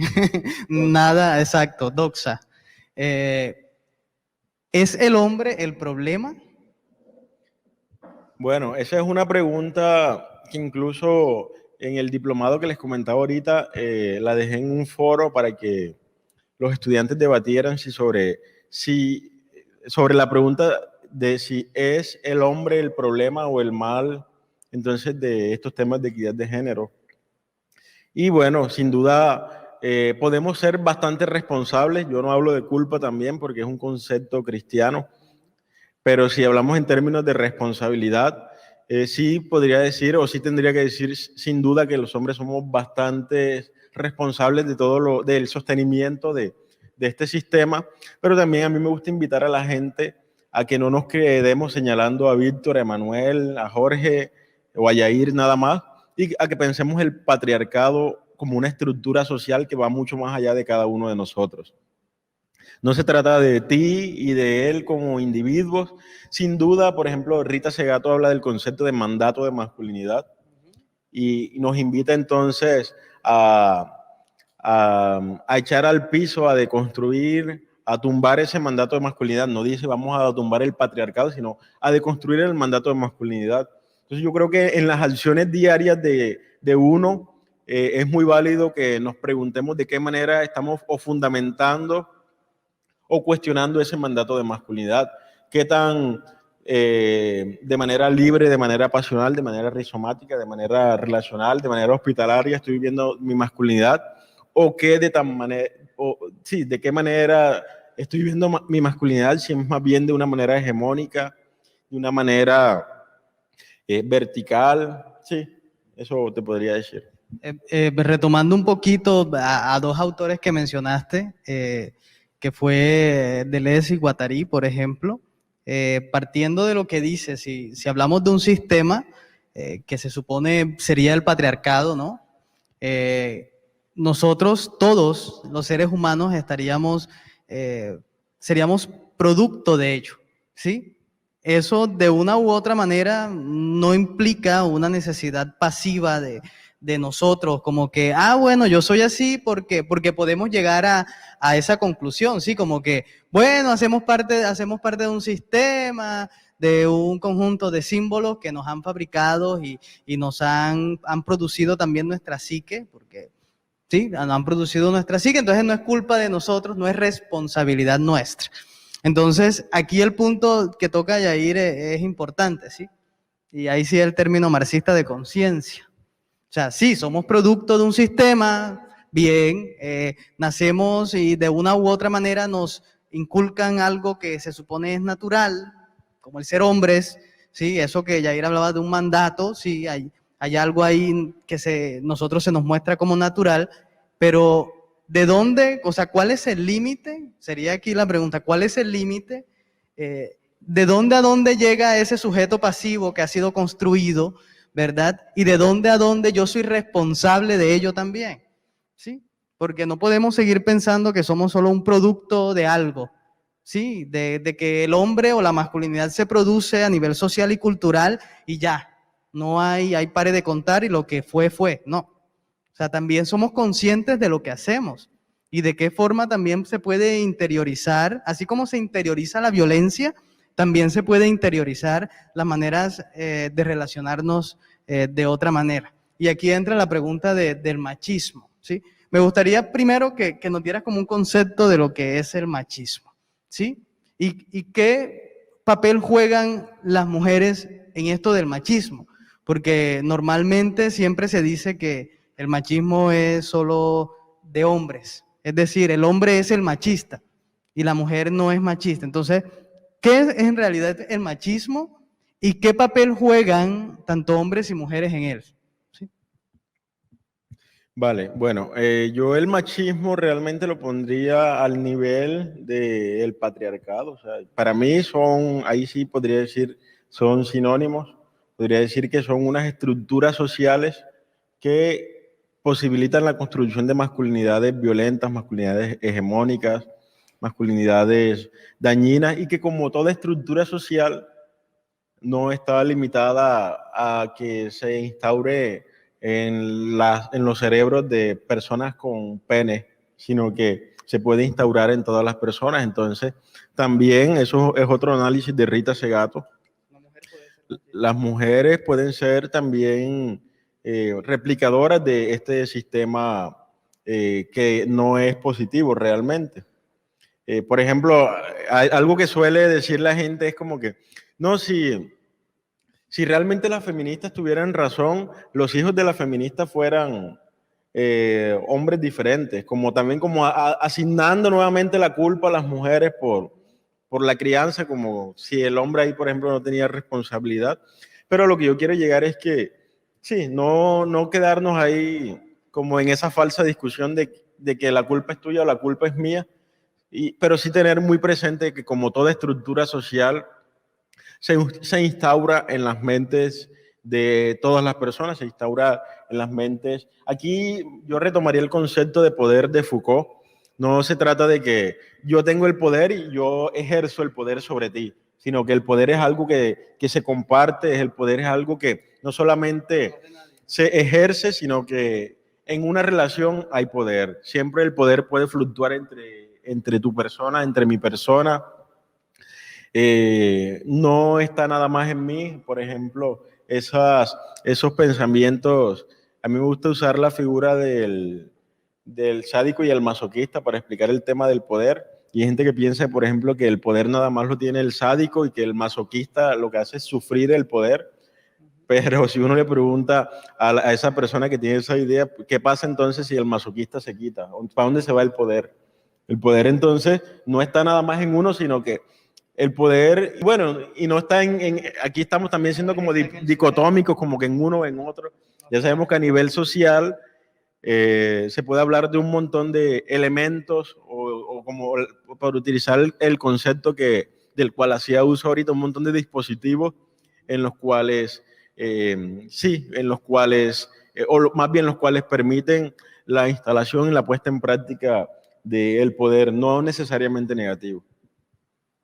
Sí, la idea del poder en Foucault es interesante justamente por eso, porque el poder en realidad no pertenece a nadie.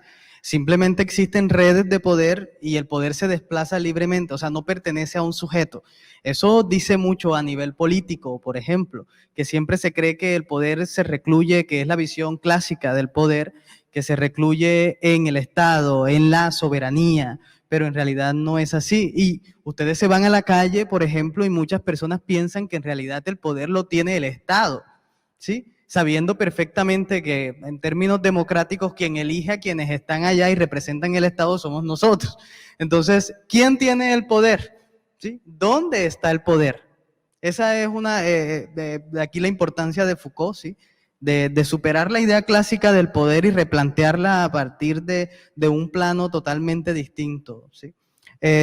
Por acá, Nasli Mulford Romanos comentaba, la Plateña también, ¿no? Comentaba acerca del hombre caimán, dice, el hombre caimán es una figura mítica, un referente cultural del Caribe digno de todos los análisis y miradas. Es decir que como que sí, pueden haber detractores de lo que acabas de decir acá, pero sí, es digno, como toda figura literaria, replantearse y también exponerse críticamente.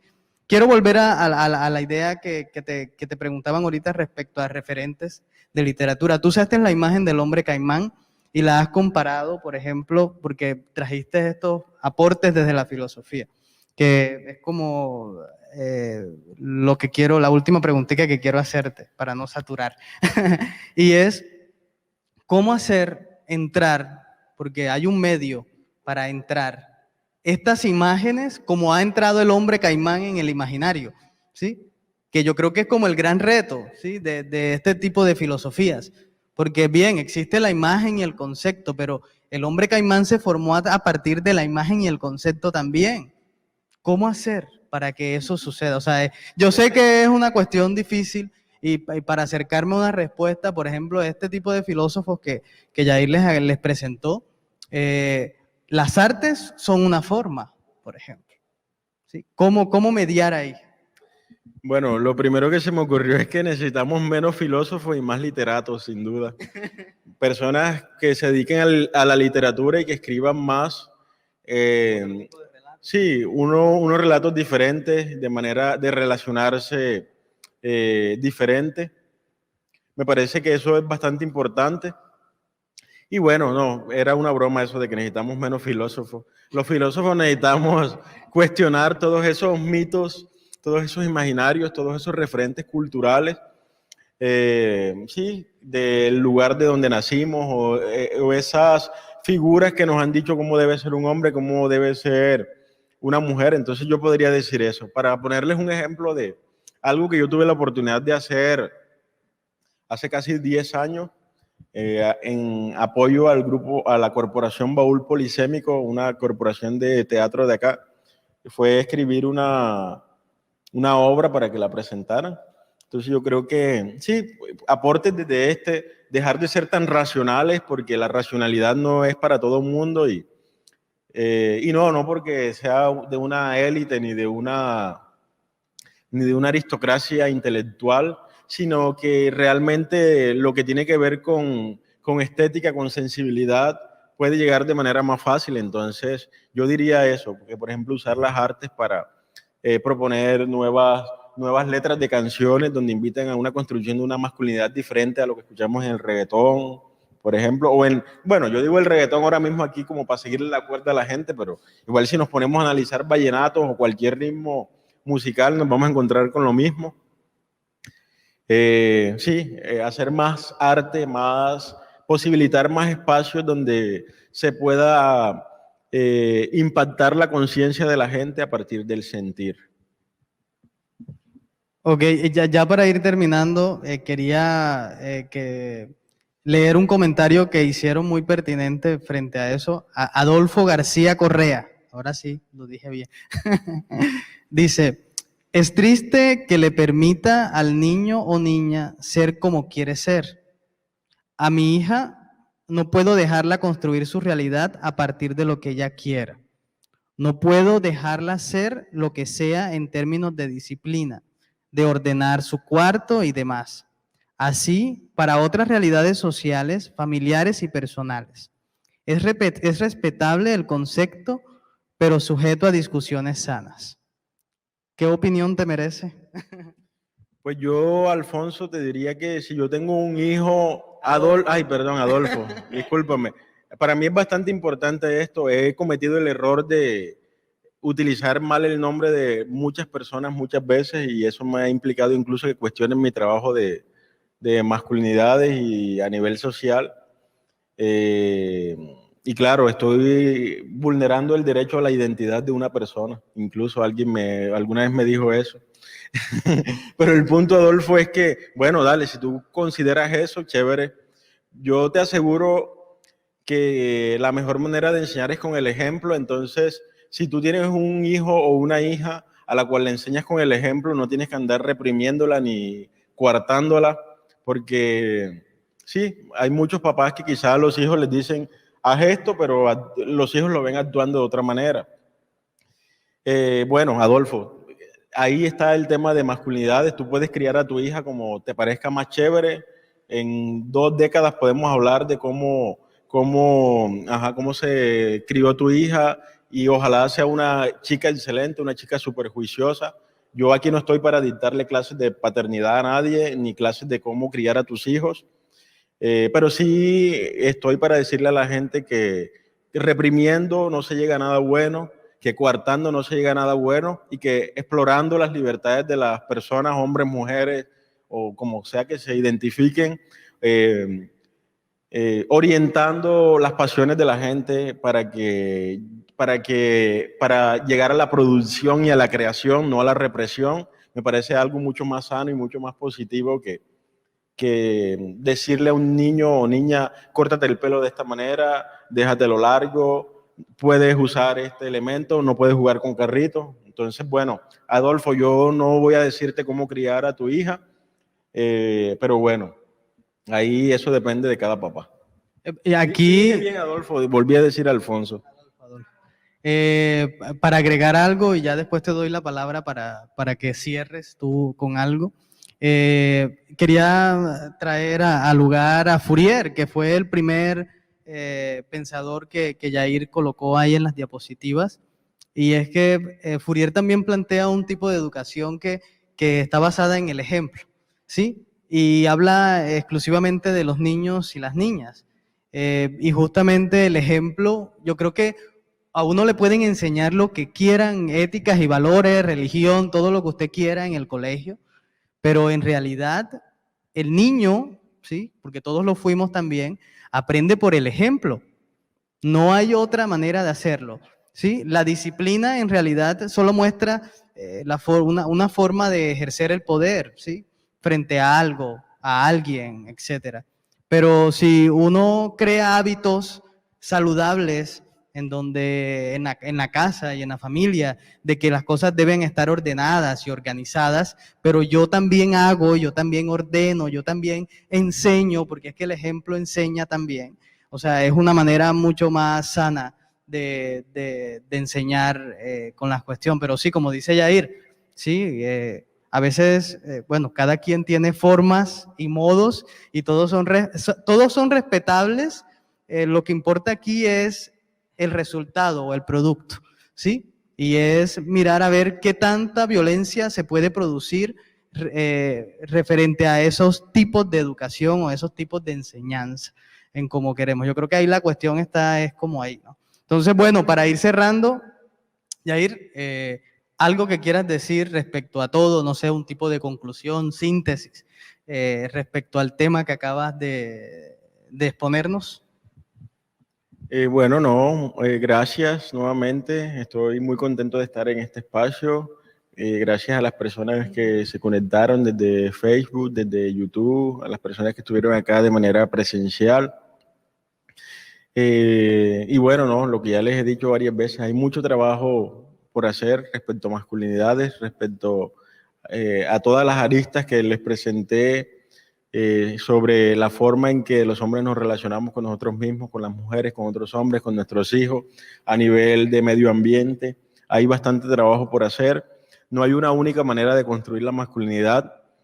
Construyan su masculinidad desde las pasiones, desde el deseo, desde la hospitalidad, desde la relación, de manera positiva, ¿sí? Y bueno, sean felices, eso es, ya sin llevarse a nadie por delante. Ok, bueno, agradecer a Yair por prestarnos aquí y estar acá con nosotros. Quiero agradecer a todos ustedes, aquellos que se han mantenido aún ahí, y aprovechar para recordarles que aparecemos en todas las redes sociales como Café Filó Barranquilla.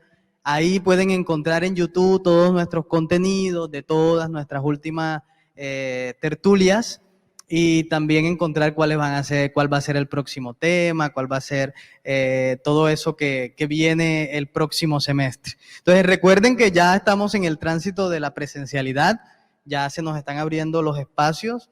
Recuerden que nos encontramos acá todos los últimos jueves de cada mes, excepto ahora en julio, retomamos en agosto. Entonces todos ahí pendientes a cuál va a ser el próximo tema del mes, y nos encontramos por aquí, por el mismo canal y a la misma hora. Sí, la presencialidad, como ya les dije, estamos en el tránsito de la presencialidad. Entonces, vamos a estar acá todos los últimos jueves de cada mes a las 6:30 p.m., tanto por las redes sociales de Facebook e Instagram y YouTube, y acá en la sede de la Alianza Francesa en Barranquilla, la sede principal, para que todos también sean bienvenidos. Claro, en el marco de la alternancia estaremos compartiéndoles, igual que en esta ocasión, un link para el diligenciamiento y el respeto del aforo del espacio que tenemos asignado, que en este caso es de 25 personas. Entonces, vamos a seguir haciéndolo así para cuidarnos y para cuidar a las personas que vengan. Y bueno, pues mil gracias por estar acompañándonos.